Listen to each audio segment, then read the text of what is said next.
Television and film projects based upon true stories and real people have always been popular, but the popularity of such projects has exploded recently with the advent of streaming. But producers who wish to create such a project need to understand life story rights and life story rights agreements. Hi, James Pacitti, entertainment attorney and production counsel in Los Angeles. First, it's important to understand what are life rights. Simply put, the life rights are the right to tell a person's story or a specific event in their life, as well as use their name and even their image and likeness. Now, I've noticed over the years that many people have the mistaken belief that you need a life rights agreement from a person to tell their story, which is incorrect. No person has the exclusive right to tell their own story, and producers have a First Amendment right to use publicly available information such as books, articles, interviews, etc. in creating a television or film project. The real purpose of obtaining life story rights is to obtain a release from liability from the subject or subjects of your project, especially if you are making a narrative film or television series as opposed to a documentary, and will be fictionalizing events, as you cannot defame or portray the subject of the story in a false light or invade their privacy. If you obtain life story rights, you minimize the risk of a lawsuit by obtaining a release of claims for defamation, right of publicity, false light, and intentional infliction of emotional distress.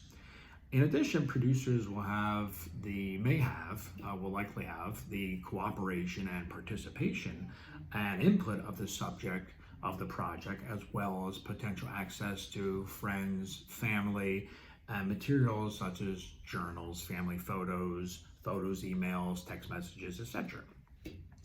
But there are 10 major deal points that producers need to negotiate if they are going to enter into a life story rights agreement.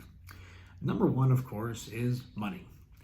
How much will the producers pay the subject, both for option periods during which the producer has the right to exercise the life story rights, and for the actual exercise of the rights? The second is option periods, which is how long will the producer have the exclusive right to purchase the rights, and how many extensions on that option will the producers have, and the length of these option periods. Number three is control. Producers should always seek to have unrestricted uses of the rights, as opposed to providing any approval rights to the subject, including script approval, as that will likely breed massive problems for the producers. Participation is number four. What will be the subject's level of participation? Will they be a consultant, participate in marketing and publicity, etc.? Number five is the scope of the rights. Will producers have unfettered access and use of the subject's entire life story, or will it be limited to a particular event or period in time? Or also specific matters are considered off limits. For instance, if the subject had a stint in rehab or jail, or perhaps a divorce. Number six is releases. The releases of liability is one of the most important aspects of the agreement, as the subject releases the producers from liability for all types of causes of action.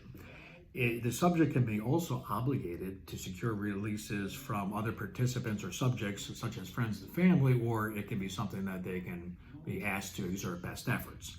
Number seven is the term. Is the term of the rights granted, which can be in perpetuity, or does it revert back to the subject after a fixed period of time, or in the event the project is not produced after the exercise of rights by the producer? Number eight is fictionalization.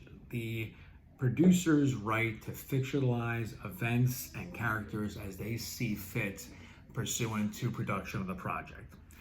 Number 9 is exclusivity. Will the producers have the exclusive right to tell the life story, or will it be limited in some way and the subject would have the right to participate in, say, documentaries? And number 10, rights. What is the extent of the rights? One project, or does it include the right to prequels, sequels, remakes, etc.? There are, of course, other terms, including credits and potentially reserve rights, but these are the major terms. A life story can be a fantastic basis for a TV and film project, but before proceeding with such a project, it's important for producers to understand life story rights and life story rights agreements. If you have any questions or if you have a project you wish to discuss, don't hesitate to contact us.